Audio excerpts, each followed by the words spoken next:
அன்போடு அழைக்கிறேன். முதலில் பாராளுமன்றம் தொடங்கிய போது நாதஸ்வரம் இசைத்த TNR அவர்களுக்கு சமீபத்தில் பாராளுமன்றத்தில் நாதஸ்வரத்தை இசைத்து வந்திருக்கக்கூடிய SRGS மோகன்தாஸ் ஐயா அவர்கள் புகழஞ்சலி செலுத்துவது சால சிறந்தது. அந்த வகையில் அன்னார் அவர்களை அன்போடு மேடைக்கு அழைக்கிறேன்.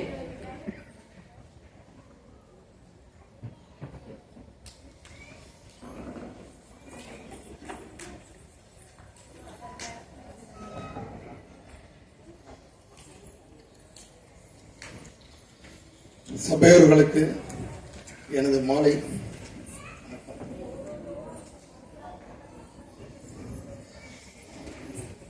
பெரியவர்களுக்கு எனது நமஸ்காரத்தையும் சிறியவர்களுக்கு எனது வணக்கத்தையும் தெரிவித்துக் கொண்டு எனது புகழஞ்சலிய எங்களுக்கெல்லாம் பொதுவாக ஞாபகம் விதானங்களுக்கு எவ்வளோ கூட்டம் க்ரௌடு இருந்தாலும் உட்காந்து வாசிப்போம்.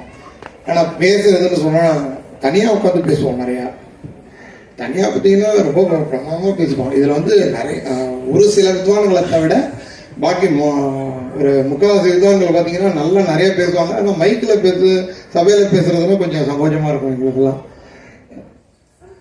இப்போ திடீர்னு என்னை வந்து வெறி பேச சொல்லியிருக்காங்க. நான் முதல்ல கொஞ்சம் பயந்துட்டு தான் அப்புறம் ஒத்துக்கிட்டேன். என்னன்னா அதில் வந்து பத்திரிகையில் போட்டிருந்தது, புகழஞ்சலின்னு போட்டிருந்தது. அது எனக்கு கொஞ்சம் நிம்மதியை கொடுத்தது. ஏன்னா அவரை பற்றி பேசுறதுக்கு நமக்கு தகுதி இருக்கான்னு தெரியல. ஆனால் அவரை புகழ்றதுக்கு எல்லாருக்குமே தகுதி இருக்கு. அவர் எல்லாருமே உலகமே அவரை புகழுது. நம்மளும் நம்ம இதுக்கு புகழஞ்சலி செலுத்துறோம். அவருக்கு முதல்ல திருவோடுதுறையார், அவங்க எல்லாமே பேரை சொல்ல மாட்டாங்க. திருவோடுதுறையார் அந்த காலத்தில் அதாவது ஊருக்கே பேர் எடுத்தவங்க இவங்கெல்லாம். திருவோடுதுறைங்கிற ஒரு ஊர் வந்து அவரால் தான் எல்லாருக்குமே தெரியும். எதுவும் தெரியாது. அது ஒரு குக்கிராமம். அது அவரால் தான் அந்த ஊர். அதாவது அந்த காலத்து வித்வான்கள்லாம் பார்த்தீங்கன்னா திருவாடுதுறையார், திருவங்காட்டார் அப்படிதான் சொல்லுவாங்க. எல்லாமே பேரை சொல்ல மாட்டாங்க யாருமே. சொல்லப்போனால் நிறைய பேருக்கு பேரே தெரியாது. அந்த ஊர் தான். அவங்கள 10 நிமிஷம் எனக்கு டைம் கொடுத்துருக்காங்க ஐயா. 10 நிமிஷம்லாம் அவரை பற்றி பேசுறதுக்கு 10 மணி நேரம் வேணும் அவரை பற்றி பேசுறதுக்கு. இதை நான் வந்து மனப்பூர்வமாக சொல்றேன். இது எல்லாருமே ஒத்துப்பாங்க. 10 மணி நேரம் வரும் அவர்கிட்ட. அவரை பற்றி அவ்வளோ செய்திகள் இருக்குது. எனக்கு வந்து அவர் 56ல் அவர் காலமாயிட்டாரு. நான் 66ல் பிறந்தேன். 10 வருஷம். எனக்கு அவரை பற்றி செய்திகள் தான் ஒரு 2-3 நாளாக கொஞ்சம் அதை எடுத்துக்கிட்டு இருந்தேன். செய்திகள் நேரடியாக நம்ம பார்த்தது கிடையாது. ஆனால் நிறைய அவருடைய ரெக்கார்டிங் நிறைய கேட்டிருக்கேன். அவருடைய பாதிப்பு இல்லாத எந்த நாதஸ்வரம் இருக்க முடியாது. ஏதோ ஒரு சங்கதி அவருடைய பாதிப்போட அது இதாகிடும், அது பதிவாகிடும். ஏதோ ஒரு ராகம் வாசிக்கும் போது அவங்க எல்லாருமே சொல்றாங்க தோடி ராகம் அவர் வந்து நல்லா வாசிப்பார் அப்படிங்கிறாங்க. அது வந்து மிகப்பெரிய தவறு.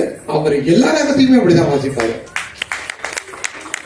தோடி ராகம் வந்து அவர் நிறைய பேர் விரும்புறாங்கன்னொடனே அவர் தோடி ராகம் எல்லா ராகமும் நீங்க எந்த ராகத்தை எடுத்துக்கிட்டீங்கனாலும் அவர் அந்த ராகம், அவருடைய அந்த பாணி, அந்த ராகங்கள்லாம் பார்த்தீங்கன்னா அப்படியே சங்கதி எல்லாம் அதே சங்கதியை நம்ம போடுவோம். ஆனா அந்த அளவுக்கு சுவை இருக்காது. அந்த அளவுக்கு அது விழாது. வந்து அப்படியே உருண்டையா வந்து விழும் அந்த சங்கதி எல்லாம். அப்படியே பேசுவோம் பாடுற மாதிரி. அவர் ஒரு பேட்டியில் அவருடைய பேட்டி கேட்டேன், ரேடியோல ஐயாவோட பேட்டி கேட்டேன். அதுல என்ன சொல்லியிருக்காருன்னா எல்லாருமே ரொம்ப நாதஸ்வர பாணிக்கு வாசிக்கணும் அப்படின்னு சொல்லியிருப்பாங்க. நாதஸ்வர பாணிக்கு பாடணும் அப்படின்னு சொல்லியிருப்பாங்க. அது வந்து அதை அவர் ஒத்துக்கல. அவருடைய கருத்து. ஐயா சந்தோஷப்படுற மாதிரி ஒரு விஷயம் சொல்றேன். பாடகர் உட்கார்ந்துருக்கிறாங்க. அவர் சொன்னதை சொல்றேன். டேனர் ஐயா சொன்னதை நான் சொல்றேன். அவர் என்ன சொல்லியிருக்காருன்னா பாட்டு மாரி நாதஸ்வரம் வாசிக்கணும், பாட்டு மாரி வாத்திய கருவிகள்லாம் வாசிக்கணும்னு அவர் சொல்லியிருக்கிறாரு. பாடுற மாதிரி. ஏன்னா பாடுறதுலதான் ஜீவன் இருக்குங்கிறாரு. நாங்க வாசிக்கிறது வந்து கருவி. அந்த கருவிக்கு உயிர் கிடையாது. மரம் தானே அது, அதுக்கு உயிர் கிடையாது.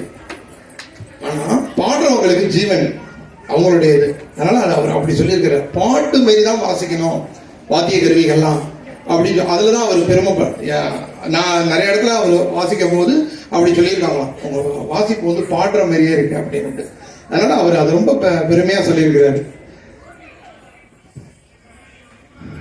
TNR அவங்களுடைய அப்பா பேர் நிறைய பேருக்கு அவங்க அப்பா பேர் தெரியல. நான் அப்புறம் கொஞ்சம் சில இதுல போய் எடுத்தேன்.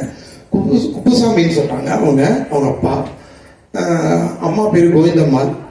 அவருடைய இயற்பெயர் வந்து பாலசுப்ரமணியன், அவங்க அவருடைய அப்பா வைத்த பெயர். அவர் திருமர்கள் நடேசன் பிள்ளைன்னு சொல்லிட்டு பெரிய மகாவித்வான் அவங்க வந்து இவங்க தாய் மாமா.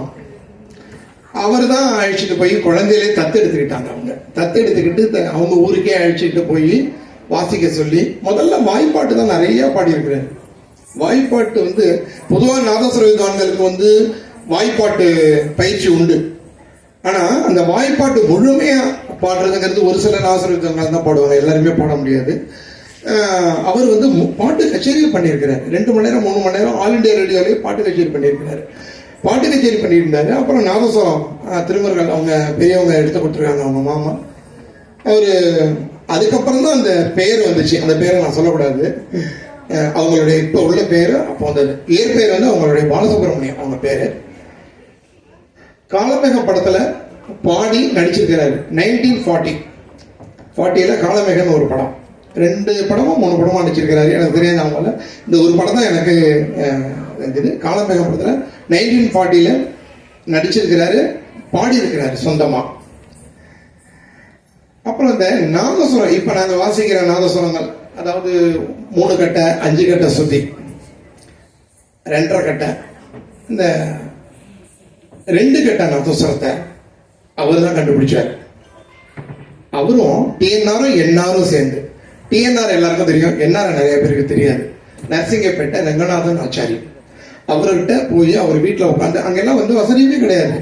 நான் போயிருக்கேன் எங்க அப்பா பின்னாடி சின்ன பிள்ளையில, ஒரே ஒரு பெஞ்சு கிடக்கும், ஓட்ட பெஞ்சு, அது கூரை வீடு. அப்ப எல்லாம் ரொம்ப, நான் சொல்றது ரொம்ப வருஷத்துக்கு முன்னாடியே சொல்றேன். அங்க போய் உட்காந்து அவரு அந்த நாதஸ்வரத்தை இப்படி போடணும், இது சுகம் இல்லை, திமிரி நாதஸ்வரம் 5 கட்ட நாதஸ்வரம் கொஞ்சம் வீச்சுட்டு இருக்கும், சுகம் இருக்காது, அதுல அவ்வளவு சுகம் இருக்காது. அதனால சுகத்துக்கு இது வரணும், சங்கீதம் வந்து சுகத்துக்கு ஏற்பட்டதுதான் சொல்லியிருக்கிறார் அவர். அவருடைய பேட்டியில் அவர் சொன்னதான் சொல்லணும், நான் எதுவுமே புதுசா சொல்லல, அவர் சொன்னதான் சொல்ல. சங்கீதம் வந்து சுகத்துக்கு, இறைவன் அடைகிறதுக்கும் சுகத்துக்கும் ஒண்ணுதான் சங்கீதம். அதனால சுகமா வரணும் அப்படி அந்த சுதி, அதெல்லாம் சொல்லிட்டு 2 கட்ட நாதஸ்வரத்தை அவர் கண்டுபிடிச்சதுதான் அந்த 2 கட்ட நாதஸ்வரம். இப்ப நாங்க எல்லாரும் பெரிய வித்வான்கள் எல்லாமே அந்த காலத்துல பார்த்தீங்கன்னா 2 கட்ட தான் நிறைய. அவர் கண்டுபிடிச்ச உடனே அப்படியே ஃபாலோ பண்ணிட்டாங்க, எல்லாருமே ஃபாலோ பண்ணி அதை தான் வச்சாங்க. ஷேக் ஷினோவானா, நாமேரிப்பேட்டா, எம்பி மதுரை பிரதேஷ், எல்லாருமே அதை தான் வாய்ச்சிருக்கிறாங்க. 2 கட்ட நாதம் தான். எங்க அப்பா சமணார் கோயில் சம்பந்தராஜன், அவங்க எல்லாமே பார்த்தீங்கன்னா 2 கட்ட நாதஸ்வரம் தான். அவர் கண்டுபிடித்தது தான் அது பெரிய, அதாவது அதான் சொல்றேன், நாதஸ்வர கடவுள்னு சொல்லலாம் அவர் நம்ம. ஏன்னா ஒரு கண்டுபிடிக்கிறதுங்கிறது, அதாவது எல்லாருமே ஸ்டேஜில் உட்காந்து நல்லா வாய்ச்சிடுவாங்க. அந்த அளவுக்கு நிறைய பேர் நல்லா வாய்ச்சிருக்கிறாங்க. ஐயா நம்ம திருவாவூர் ஐயா மட்டும் இல்லை, ஐயா மாரி எல்லாருமே நல்லா வாய்ச்சிருக்கிறாங்க. குளிக்கிற அண்ணா, திருவாவூர் அண்ணா எல்லாருமே நல்லா வாய்ச்சிருக்காங்க. ஆனா இவரு வாய்ச்சதை மட்டும் இல்லாம நிறைய விஷயங்கள், புதுமைகள் நிறைய பண்ணியிருக்கிறாரு. அதனாலதான் அவர் இன்னைக்கு நாதஸ்வர வந்து மறக்காம, நம்ம ஒரு சில பேரை நம்ம மறந்துடுறோம், ஆனா இவரை மட்டும் மறக்கவே முடியாது. அந்த மாதிரி ஒரு நிறைய விஷயங்கள் பண்ணிட்டு போயிருக்காரு. அதுல ஒரு விஷயம் தான் 2 கட்ட நாதஸ்வரம், பாலி நாதஸ்வரம். அதை கண்டுபிடிச்சு அவர் கொடுத்தது. அவருக்கு நாங்கெல்லாம் என்றென்னும் நாங்க நன்றி கடன் பெற்றிருக்கோம். அப்புறம் அந்த பாணி சொல்றாரு, பாணியை பத்தி சொல்றாரு. பாணி என்னன்னா, பாணி எப்படி வந்துச்சு, சமணார் கோயில் பாணி, திருவடமுத்தூர் பாணி, இஞ்சிகுடி பாணி, திருவிழிமலை பாணி அப்படின்னு. அதுக்கு அவர் என்ன சொல்லியிருக்காருன்னா, பாணிங்கிறது வந்து ரசிகர்களோட மனோபாவம்,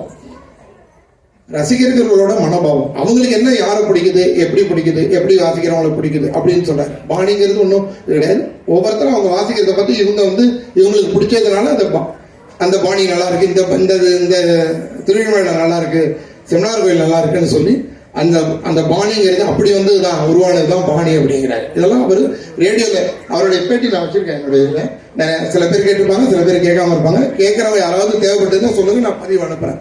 ரொம்ப அந்த மாதிரி ஸ்பீச் வந்து யாராலுமே கொடுக்க முடியாது. அந்த ஸ்பீச் பாத்தீங்கன்னா ரொம்ப உயர்ந்த ஸ்பீச் அது.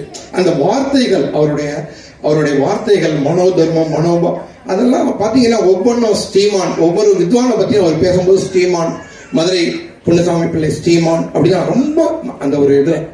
அந்த மாதிரி ஒரு நான் நாதஸ்வர வித்வான்கள் அந்த மாதிரி பேசி நான் பார்த்தது கிடையாது. அந்த மாதிரி ஒரு அழகான ஒரு ஸ்பீச் அது. அதை நீங்க கேட்டீங்கன்னா நீங்க உணர்வீங்க. அப்புறம் ஒரு இடத்துல ஒரு கச்சேரியில அவர் வாய்ச்சிருந்திருக்கிறாரு, ஒரு பெரிய சபால சென்னையில. வாய்ச்சிட்டு இருக்கும்போது வாய்ச்சி முடிச்சுட்டு பெரிய அந்த சபையில் பார்த்தீங்கன்னா எம்எஸ் எம்எல்பி எல்லாரும் உட்காந்துருக்காங்க. அவர் டிஎன்ஆர் வாசிக்கிறதா தான் எல்லாருமே வந்துருவாங்க, எல்லாரும் உட்காந்துருக்காங்க. வாய்ச்சி முடிச்சுட்டு வெளியில வராரு.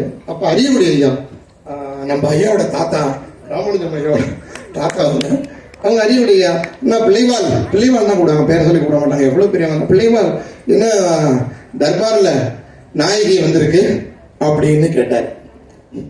இது வந்து எனக்கு எங்கள் அப்பா சொல்ல கேட்டதுன்னா, தர்பாரில் நாயகி வந்திருக்கு. அவர் உடனே பிள்ளைவாள் உடனே அடுத்த நிமிஷம் நாயகி இல்லாத தர்பாரா அப்படின்ட்டார். அந்த பதில் அந்த உடனே, அதாவது பிரசன்ஸ் ஆஃப் மைண்ட்னு சொல்லுவாங்க, அது உடனே அதை சொன்னார் அவர். நாயகி இல்லாத தர்பாரா அப்படின்னு. அந்த மாதிரி சில நிறைய விஷயங்கள் அகாடமியில் ஒரு நட மியூசிக் அகாடமியில் ஒரு நட இவர் வாய்ச்சிருக்கிறாரு. அப்பயும் பெரிய வித்வான்கள் எல்லாமே உட்காந்துட்டு